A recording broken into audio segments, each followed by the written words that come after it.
Magandang umaga po mga ginang. Ako po si Dr. Mila De La Paz at sa loob ng mahigit 30 taon, ang aking naging pasyon ay ang tulungan ang mga kababaihan na harapin ang mga natatanging hamon at pagkakataon na kaakibat ng pagtanda. Nais ko pong makipag-usap sa inyo ngayon hindi lamang bilang isang doktora, kundi bilang isang kasama sa inyong paglalakbay tungo sa kalusugan.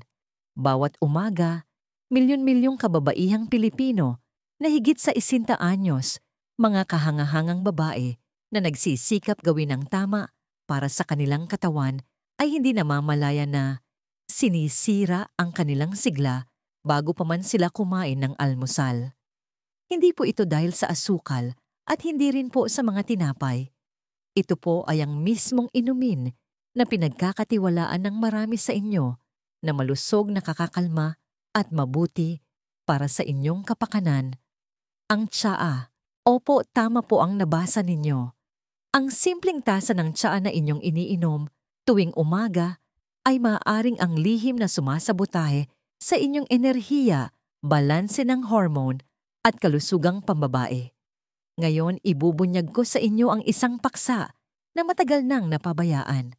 Pag-uusapan natin ang 7 partikular na tsaa na maaaring dahan-dahang sumira sa inyong sigla, guluhin ang inyong mga hormone at pawiin ang kislap na nagpapadama sa inyo na kayo'y buhay.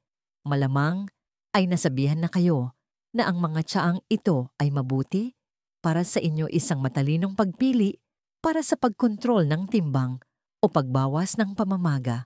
Ngunit sa likod ng mabuting payong iyan ay may nakatagong bitag para sa mga hormone, isang bitag na napakahalagang maunawaan, lalo na ng mga kababaihang higit sa 60 anyos. Sa mga susunod na minuto, malalaman ninyo kung aling 7 tsaa ang dapat ninyong isaalang-alang na alisin sa inyong kusina simula bukas. Ang kaalamang ito ay makakatulong sa inyo na maibalik ang malusog na balanse ng hormone, bawiin ang inyong enerhiya at alagaan ang kalusugang pang-intimate na marahil ay inakala ninyong tuluyan ng nawala.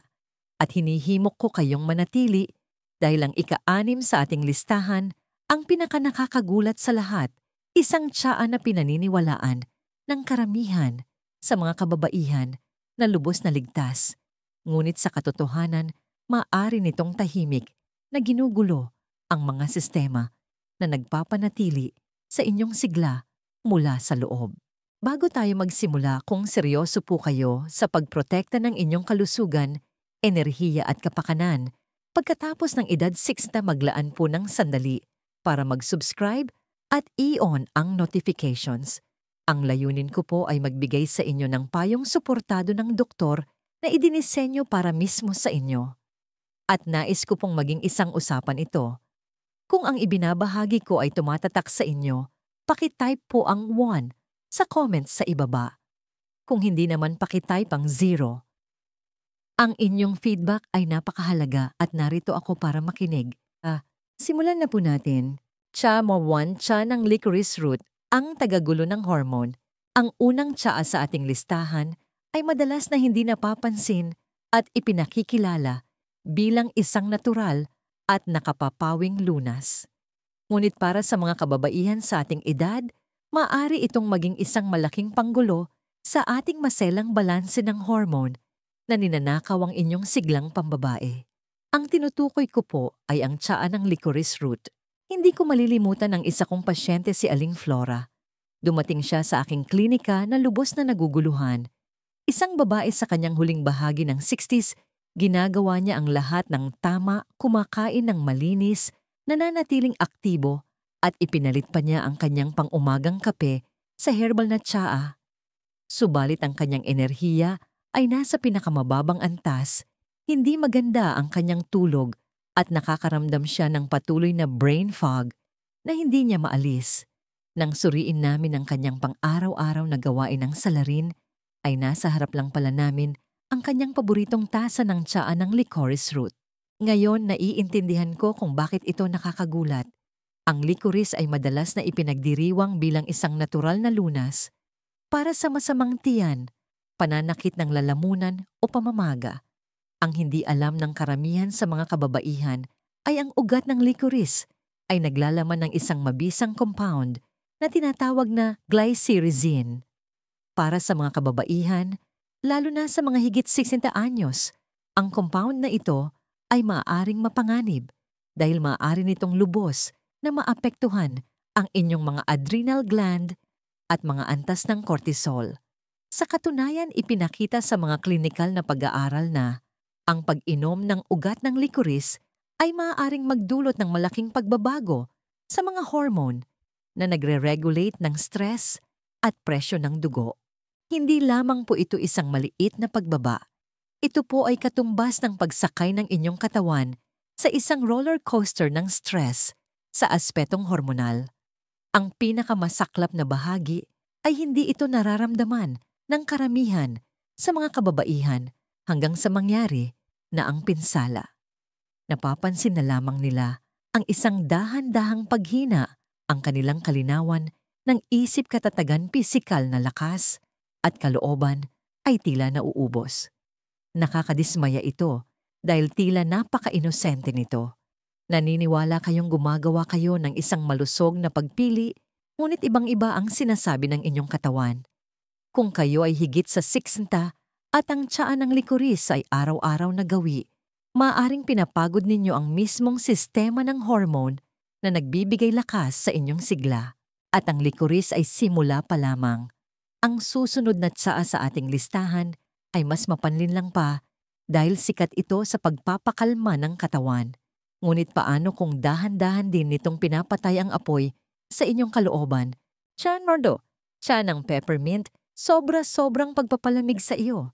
Mayroong hindi maikakailang kaginhawahan sa isang mainit na tasa ng tsaa ng peppermint.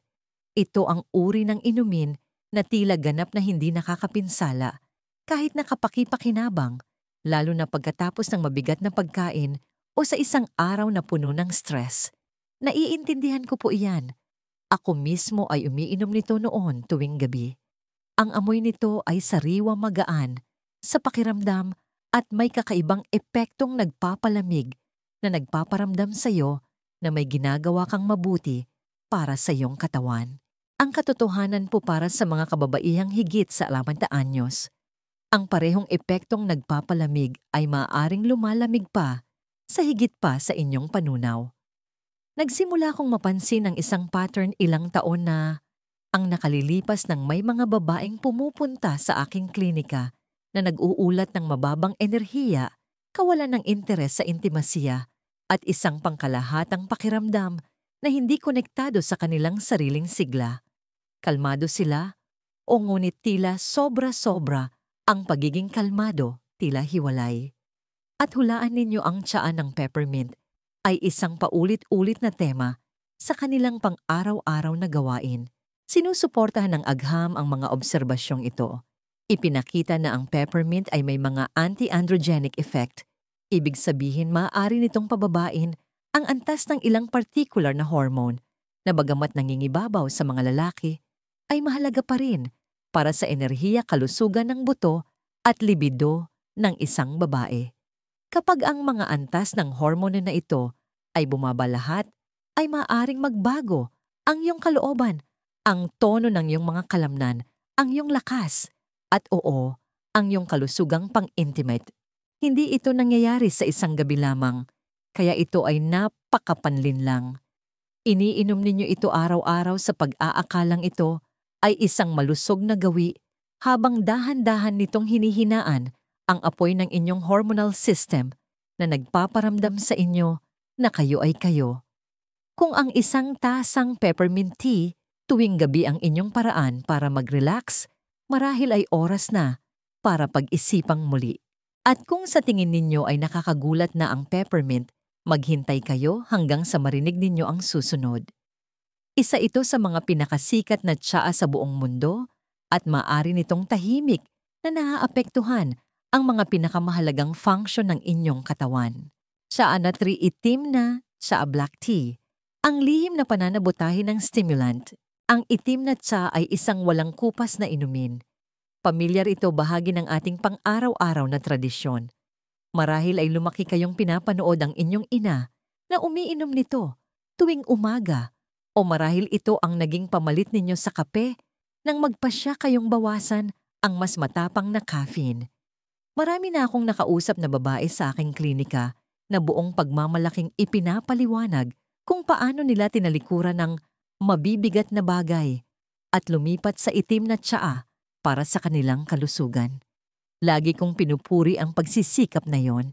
Ngunit pagkatapos ay tinatanong ko sila kung kumusta ang kanilang enerhiya, kung kumusta ang kanilang tulog. Kadalasan may kasunod na malalim na pag-iisip. Kita ninyo ang itim na tsaa ay nagpapakita ng isang tahimik na problema, lalo na para sa mga kababaihang higit sa 60.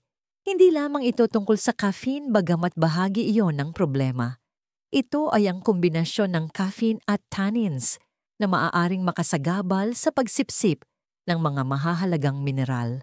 Para sa mga kababaihan, ito ay kritikal.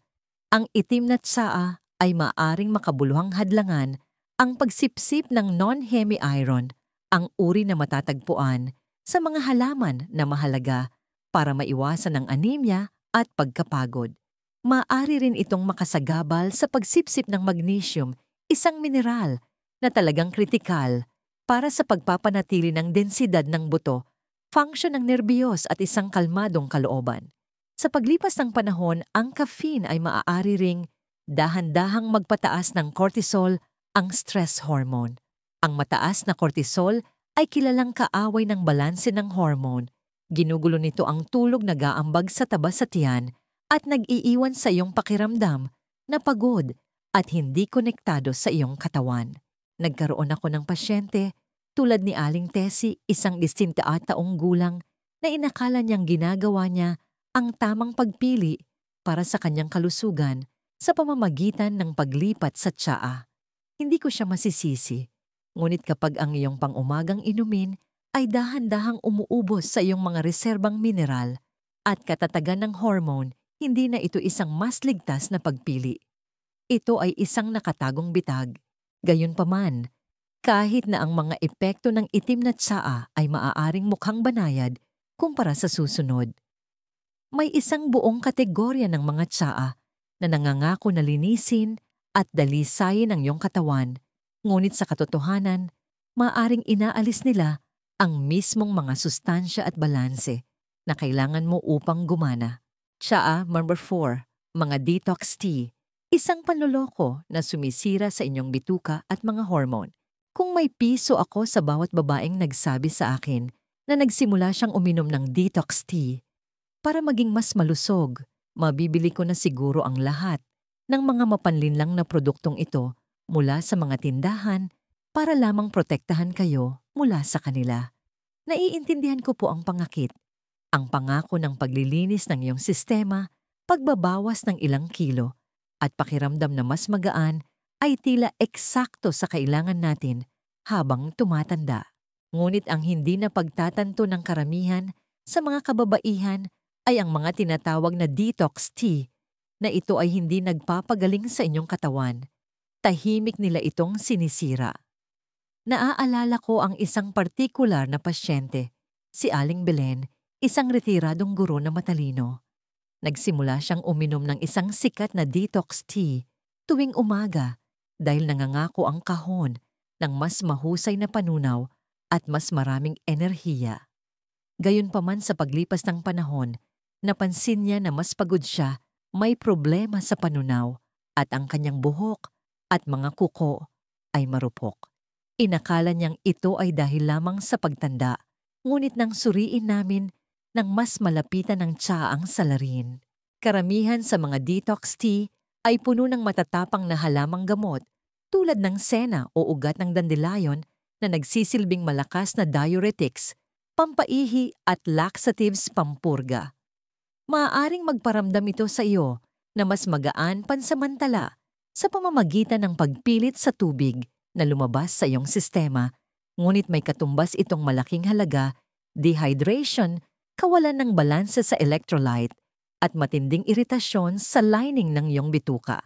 Ang inyong bituka ay higit pa sa isang digestive tract.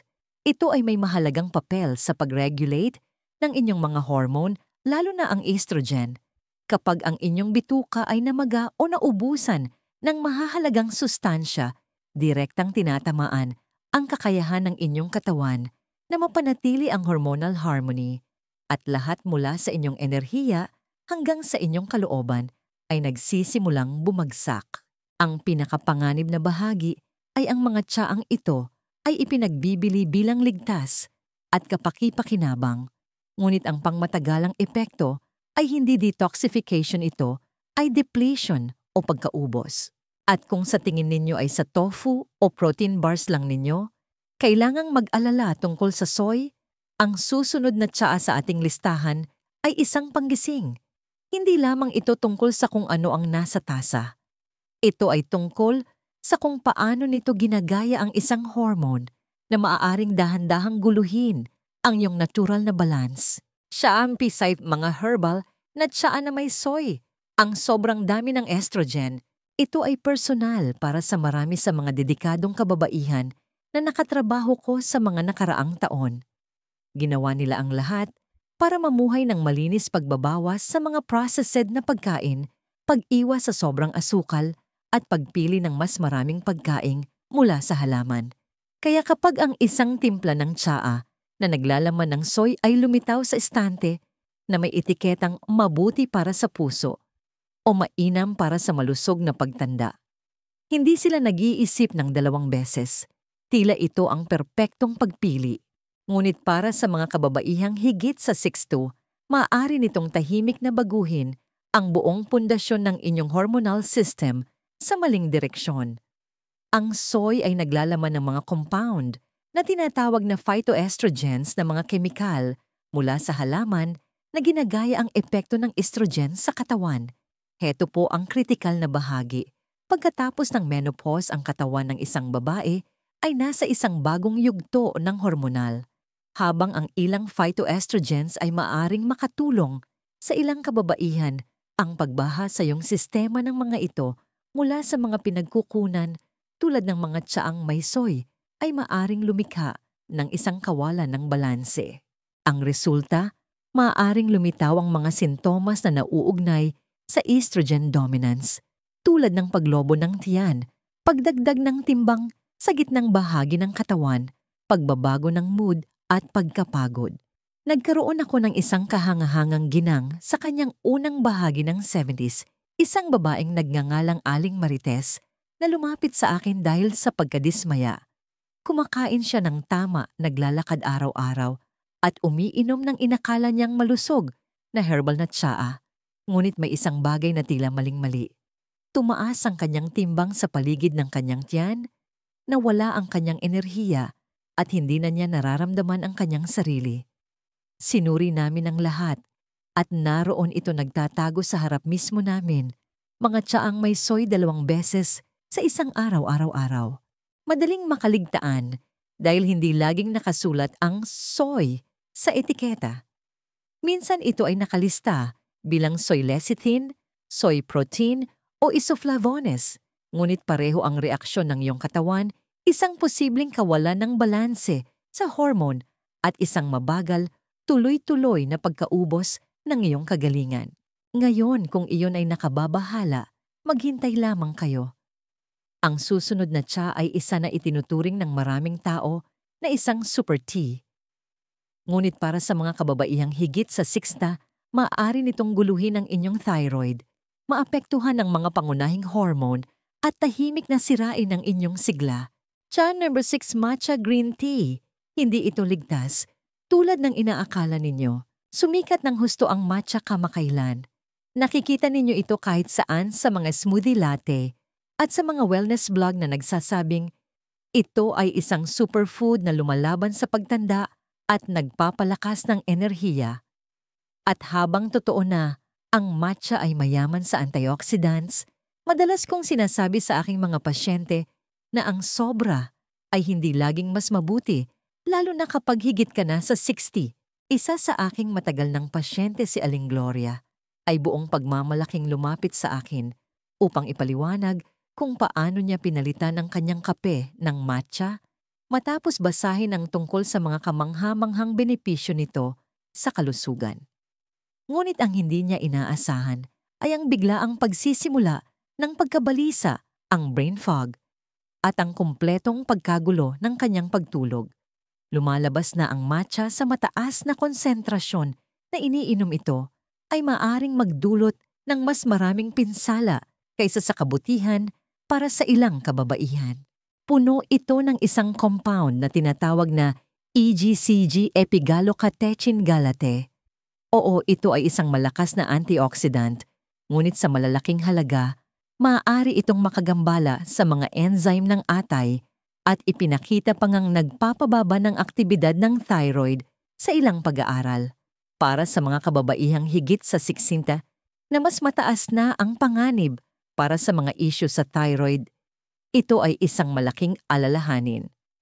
Kapag bumagal ang iyong thyroid, bumabagal din ang iyong metabolismo, ang iyong produksyon ng enerhiya at ang iyong kalinawan ng isip.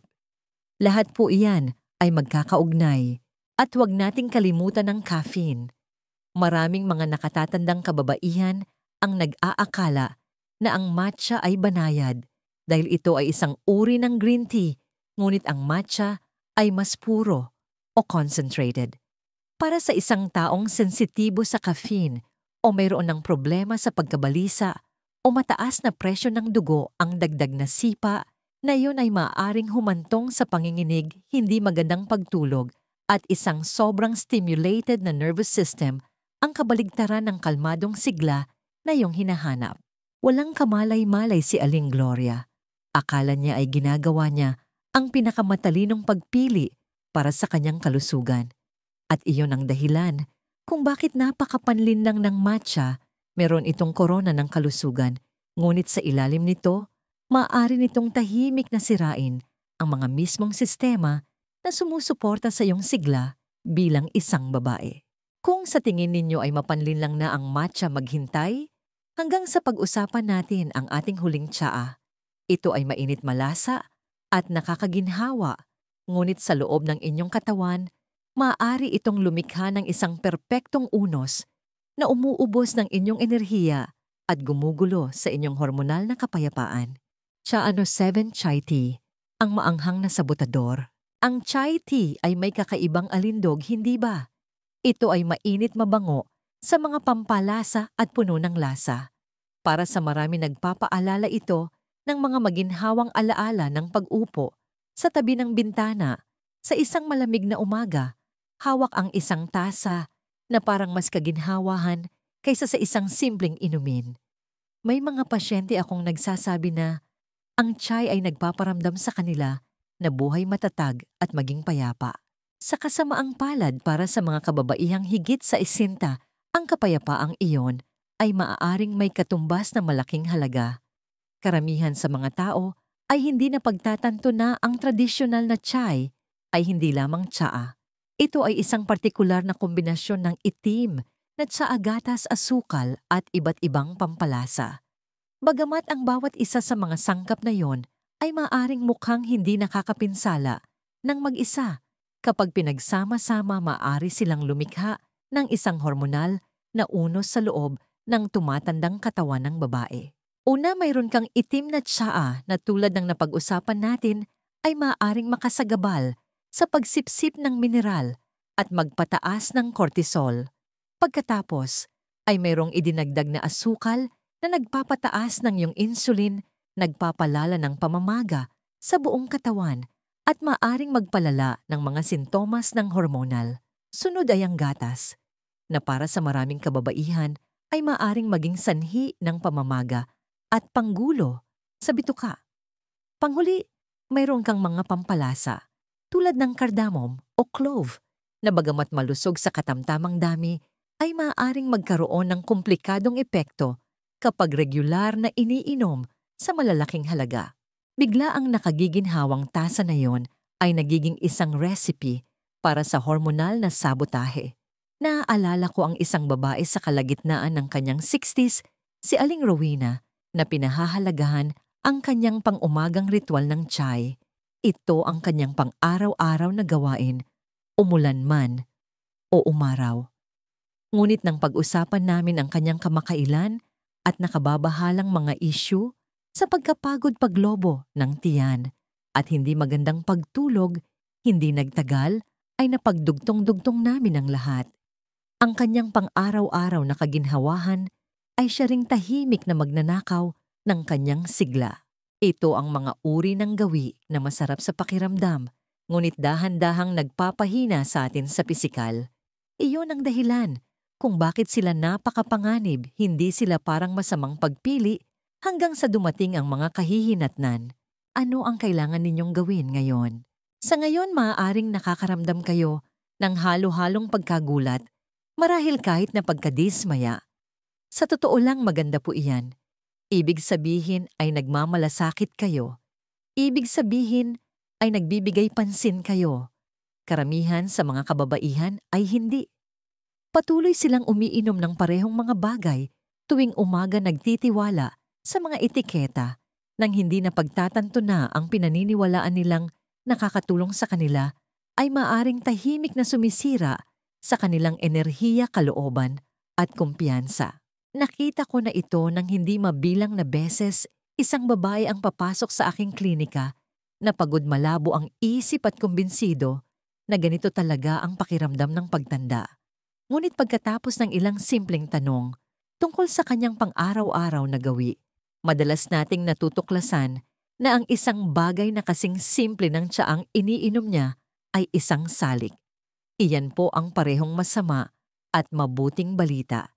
Dahil nangangahulugan ito na ito ay isang bagay na nasa inyo ang kapangyarihang baguhin. Kaya narito po ang inyong unang hakbang.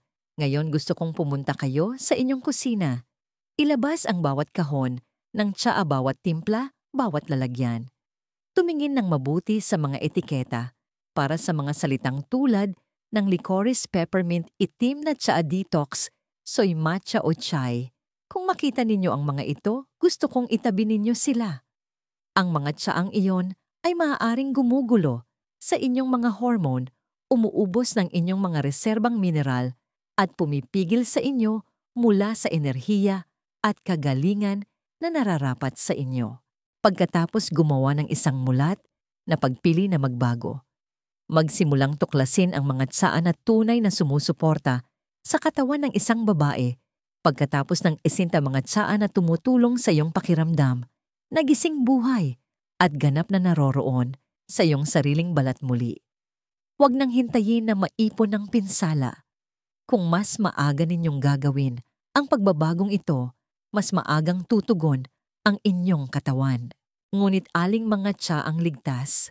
Alin ang mga tunay na makakatulong sa pagsuporta sa hormonal harmony, enerhiya at kalusugan ng buto? Lalo na sa mga nakatatandang kababaihan, iyan po ang ibabahagi ko sa inyo sa hinaharap. At maniwala kayo sa akin, hindi lamang sila malusog, sila ay makapangyarihan. Konklusyon at isang aral para sa buhay. Kung nakaabot po kayo hanggang dito, nais ko pong taos-pusong magpasalamat sa inyo. Hindi lamang sa panonood, kundi sa sapat na pagmamalasakit sa inyong sariling kalusugan upang kuwestiyonin ang mga bagay na sinabi sa inyong mabuti para sa inyo. Nangangailangan yan ng lakas ng loob at para sa mga kababaihang higit sa isinta ang ganyang uri ng kamalayan sa sarili, ang inyong pinakamalaking yaman. Marami tayong napag-usapan ngayon, 7 tsaa na tila hindi nakakapinsala kahit na malusog, ngunit maaaring tahimik na sumira sa inyong mga hormone, kalusugan ng buto at sigla. Nakita ko ito mismo sa aking mga pasyente, mabubuting kababaihan na ginagawa ang lahat ng tama ngunit nahihirapan pa rin sa pagkapagod, brain fog at pagbabago ng mood dahil ang problema ay nagtatago mismo sa kanilang tasa. Licorice root, peppermint, itim na tsaa, mga detox blend, mga tsaang may soy matcha at chai, lahat sila ay tila ayos lang sa umpisa. Ngunit kung hindi kayo mag-iingat, maaari nilang guluhin ang function ng inyong adrenal at thyroid, makagambala sa pagsipsip ng mahahalagang mineral at sirain ang balanse ng inyong mga hormone. Ang pinsala ay hindi nangyayari sa isang gabi. Ito ay mabagal banayad at napakadaling isisi na lamang sa pagtanda. Ngunit hindi po ang pagtanda ang kalaban. Ang kakulangan sa kaalaman ang tunay na kalaban. At ang magandang bahagi nito ay ngayon alam na ninyo. Ngayon maaari na kayong pumasok sa inyong kusina, sa inyong grocery store, at sa inyong pang-araw-araw na gawain na may mas malinaw na pananaw. Nasa inyo ang kapangyarihan na protektahan ang inyong katawan mula sa tahimik na sabotahe na ito at ibalik ang sigla na nabubuhay pa rin sa loob ninyo. Heto po ang mahalagang aral sa buhay na nais kong iwan sa inyo ngayon. Ang inyong kalusugan, pagkababae at enerhiya ay hindi nawala. Naghihintay lamang ang mga ito na gawin ninyo ang mga tamang hakbang, ang maliliit at may kaalamang pagbabago tulad ng pagpapalit ng tsaang iniinom ninyo ay maaring lumikha ng isang malakas na epekto na nagbabago sa lahat ng iba pa. Kaya pakiusap, huwag po kayong tumigil dito. Magpatuloy po kayo. Patuloy na matuto. Gusto ko pong marinig ang inyong saloobin sa mga komento sa ibaba. Ano po ang pinakanagulat sa inyo mula sa ating usapan ngayon? Ang inyong kwento at mga tanong ay mahalaga. Siguraduhing mag-subscribe para hindi ninyo makaligtaan ang ating susunod na video kung saan ating tatalakayin ang mga eksaktong tsaa pagkain at gawin na natural na susuporta sa inyong mga hormone at tutulong sa inyong maramdaman muli ang inyong sarili, malakas, matatag at ganap na buhay. At pakiusap, pakishare po ito sa isang kaibigan, kapatid o sinumang babae sa inyong buhay na kailangang marinig ang mensaheng ito. Maaari ninyong mabago ang kanyang buhay.